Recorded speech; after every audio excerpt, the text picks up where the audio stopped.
Oh man, this video was so hard to make. I'm going to need some help because I have some questions that need answering. What are these dips in my glucose and why is this dip different to these dips?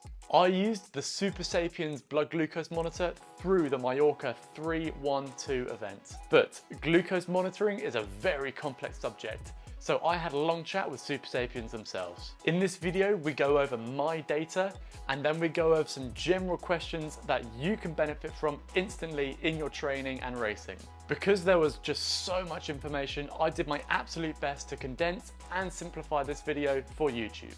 The first thing I wanted to know is if I was fueling properly and if I was fueling enough. We will go into that later though, because actually there's lots more interesting stuff that came up first. So if we dive into the graphs itself here, we can start to have a look at it. To help explain this graph better, the parcours or the altitude I was at is in red here, the red line. We are then comparing that to the white line here, which shows my current levels of blood glucose. The first thing we actually notice is from the peak of the climb, as you crest over, there is a delay to the peak or the highest point of my blood sugars after that climb. Why do we see this delay in this graph? Here is a quick explainer as to why, but we need to know how the sensor works first. Yeah, so I'm Dave Littman. I'm the Director of Applied Science and Content at Supersapiens. You've got about a teaspoon of glucose in your blood at any moment, and it gets taken up and replenished. Glucose that you see on the sensor is always a delta. And what I mean by that is there is measurement from the interstitial fluid. So if there's increased delivery to the interstitial fluid from the blood, you'll see the glucose go up. Or if there's reduced use by the muscle from the interstitial fluid, you will see the glucose number go up and vice versa. That's to say that when you cycle up a hill, you need more glucose, but you may actually see a reduction because you're using more than you're currently producing. So initially when you go up a hill, you might see a little bit of a drop in glucose, and then your metabolism sort of catches up to the output. That normalizes, and what you'll probably see, and you can see it in some of your data here, is as you roll over the top of that hill, your glucose actually goes up a little bit. So it's delay in terms of the response from the body because it keeps sending stuff in case it gets used, and then you'll see the sort of peak after that. It's less of a delay in terms of measurement time and more of a delay in terms of the body's response to requirements. The metabolism isn't a sort of light switch. It takes a little bit of time to warm up and a little bit of time to sort of ease off. Basically, I was using a lot more energy or carbohydrates as I was climbing the hill, which in turn caused my body to release more sugars into the bloodstream so I could use them. The body needs more carbohydrates, so it releases more for you to consume. The next thing that we picked up on here are these 3 dips in my blood sugars here. There is actually some really interesting correlation going on with these dips and to the fuel that I was eating. What I did note was looking at these drops, or a few of your drops in general, was that they often correlated pretty well with your beta fuel. So drinking beta fuel 15 minutes before often drove a little bit of a drop later. What we think is happening here with the beta fuel is that the beta fuel itself gets absorbed faster in the gut than other types of fuel sources do. Because it's being absorbed quickly, your body's going to want to release insulin to bring those levels down. However, because I was exercising at the same time, there is now 2 factors bringing down my blood sugars, the release of insulin and the exercise. My body wasn't likely working hard enough to not release insulin, and that's because this is more of like a 10-hour endurance event. In the future, this may actually be useful for me because I could use these gels, say, right before I'm doing a really big climb and I want to go for it. I know I'll get those blood sugars in very quick. But on a much longer event, such as this, like the 3-1-2, this may be much more of a disadvantage if you're susceptible to those drops. Speaking of drops, we did see one in my data, and that comes right here, right at the top, right after the first climb. Normally you would expect to see the spike go up, but actually we saw a dip in mine. An hour and a half in, I had my X gel, 30 grams. I had a little dip in the blood glucose, but I felt fine. The most interesting things I saw were probably earlier in your day. So it's sort of 9:10 and 9:45, where you had periods. You could see at 9:10 or thereabouts, call it 9:15 if you will, there's a drop down there. And it looks like you're just before you crested the top of that hill, you actually had a drop in your glucose. From here, I actually got chatting to David about, do you feel these spikes and do they impact the body or your performance? Going forward, and you is, to some degree, is like, is this a problem? If I have low glucose, don't feel it and carry on pedaling without a problem, is that really significant or not? And we don't know the answer to that question at the moment. It could be that the dose is too significant given the intensity, right? So a 40 gram dose given a relatively moderate intensity may be too much, versus if you're really giving it some going high zone 3. So it seems to me like we actually can't say that this does impact your performance. And it seems like it's going to be personal whether you're going to feel these dips or drops, if not. The final graph that I actually wanted to look at on here was the glucose effectiveness score. As you can see, it seems pretty self-explanatory. Green, good, you've got enough glucose. You can see for me as a whole, the whole time it was above that kind of yellow and red line there. But to give you more context what this score actually is, let's go back to David.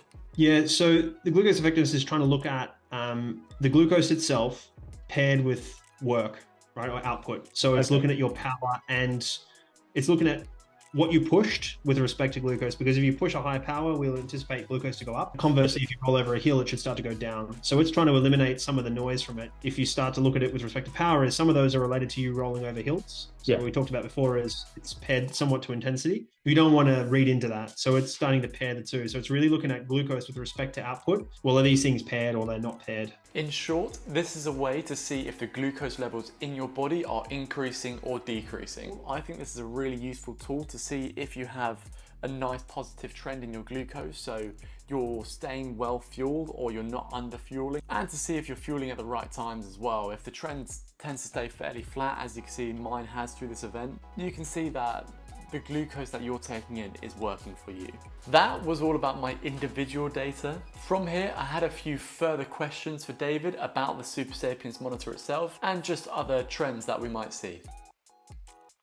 As a whole, it seems to be like I was well fueled, but then I wanted to know what it would look like if I was under fueling or wasn't fueling enough for the event. In terms of what glucose itself would look like, you'd notice the slope overall would be trending down a little bit, and you would also notice more periods of time with glucose below 80. So I'd say yours actually doesn't do that. Looking at yours, with the eye of faith, it stays pretty flat across the day.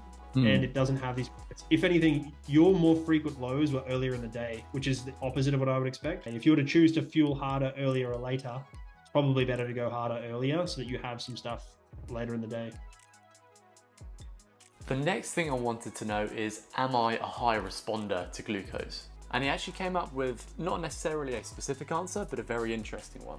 It's hard to say. I mean, people's changes, so the amount that will change will depend on a few things. So the more insulin sensitive you are, the more you will respond to things like that. And there's this thought that there's no insulin during exercise, but it's not really true. It's just you don't use as much because you don't need as much. Where you will see sort of insulin come into effect significantly is if you've stopped for a while, you eat something, you'll probably get an instant response, and then you start exercising. And then you sort of have the effect of insulin as well as your muscles are taking glucose without the need for insulin. So you can feel pretty poorly during that as well. That's often the case. Glucose is absorbed by GLUT4 receptors mostly. These are activated by insulin and exercise, which is why if you go for a walk after you eat a meal, as often as is being popularized at the moment, you will get a reduction in glucose or a stabilization. From here, this led me on to a further question, and that was what kind of factors and other stuff impacts your own personal glucose sensitivity?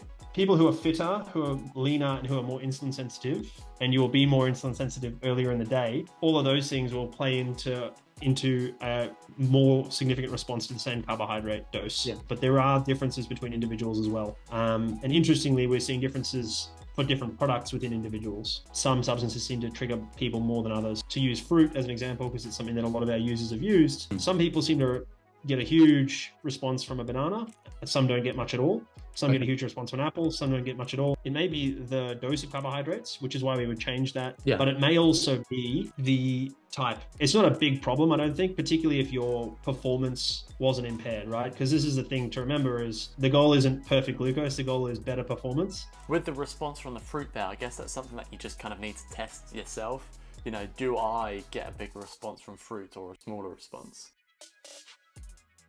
As a whole, with glucose testing, what kind of trends are we seeing when exercising? If you've been under fueling or have a higher training load, we are seeing glucose that's a little bit lower and a little bit more stable, so a little bit less responsive to this sort of thing. And that seems to be manifesting more overnight, where it's a really clean trace, because during the day, all sorts of things are affecting your glucose, including stress, including climate, all those things. Whereas at night, it's a little bit more homogeneous. This is a trend that I actually noticed myself, like on a bigger training day or a harder training day, The night after, when I was sleeping, I tended to see a flatter glucose curve.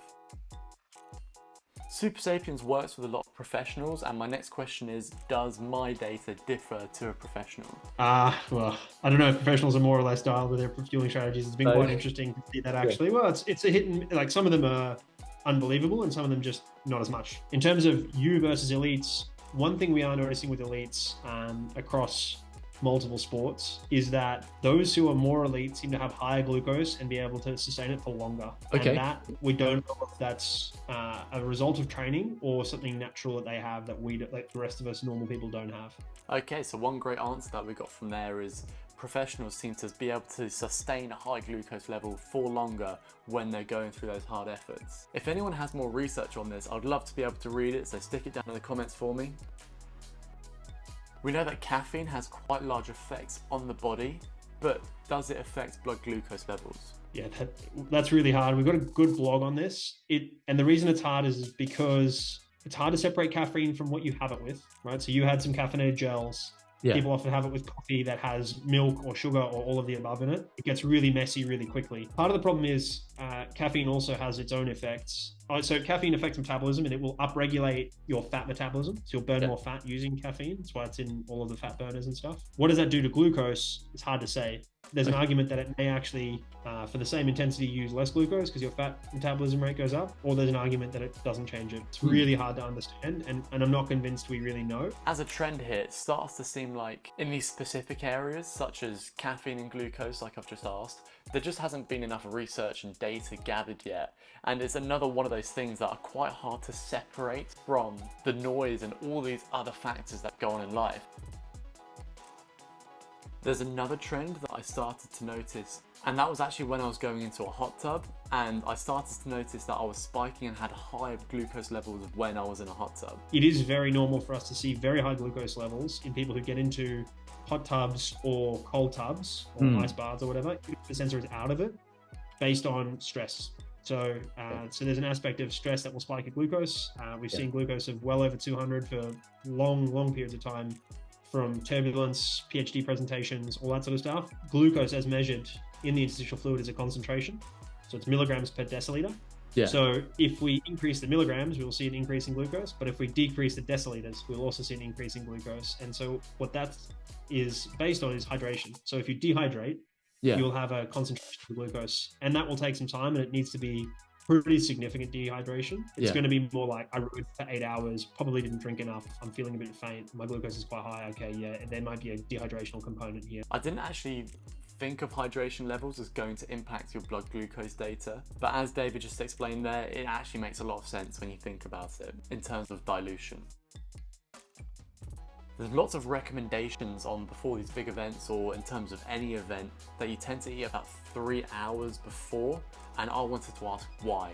So that effect is what we call rebound hypoglycemia, and it can be exacerbated by the start of exercise. So we try and prevent that increasing, or it's up and you start exercising. You'll have the influence of insulin, but then also you'll start exercising. So we talked before about what pulls glucose from the blood or from the interstitial fluid, and that's the role of insulin, but also the role of exercise. And so if you have both of those effects, you can have this low afterwards. And we don't think it's helpful. It may not be detrimental in some people. If you feel it, it obviously could be detrimental. The research actually doesn't suggest that. The research suggests that even if you feel it, it doesn't impair performance. I'm not convinced the research is good enough to really be sure about that, but that is what it says so far. We have this question a bit from Ironman triathletes, which is like, I start at 5 a.m. There's zero chance I'm getting up at 1 or 2 a.m. to eat, right? So the question is, what do I do? Do I not eat, or do I? And like the answer is, you probably eat, probably deal with it. The question of how much does it affect you? And look, the research suggests it isn't negatively affecting you. With this section of questions as well, it does crop up again. The research that we have at this current moment in time isn't mature enough or intense enough on these specific questions. This isn't the first time that this has come up in this video, and I think it shows just how new blood glucose monitoring is for performance side of things. At the moment, it does seem like everybody is learning together and we're all finding out together what are normal responses during exercise with blood glucose. And the problem we have is that, unlike heart rate, imagine if we took heart rate data from people with sepsis who are really sick and use that to understand exercise heart rate. You'd just be like, this doesn't make any sense. And the problem we have is we have a bunch of data on glucose from people with diabetes, and we're trying to interpret that in the realm of exercise and people without diabetes, and we just learned it's all different. So I show fellow doctors of mine some of my glucose data. They're like, oh, does this person have diabetes? I'm like, no, that's me exercising. And they're like, what? I didn't realize it went that high. So what that changes is our advice to people with diabetes, which is actually in exercise, if it goes a bit higher, don't worry so much, right? So that changes then their understanding, and I think that's where some real value lies.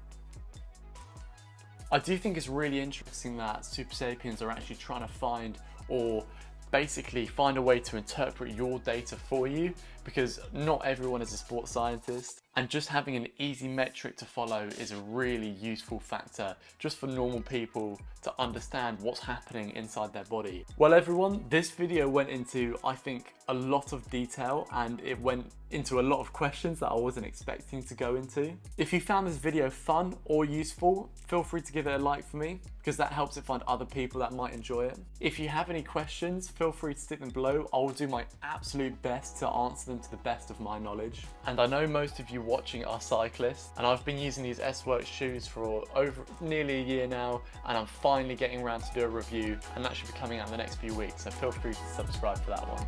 This has been Cycling Unboxed. Thank you so much for watching. I'll see you in a future video.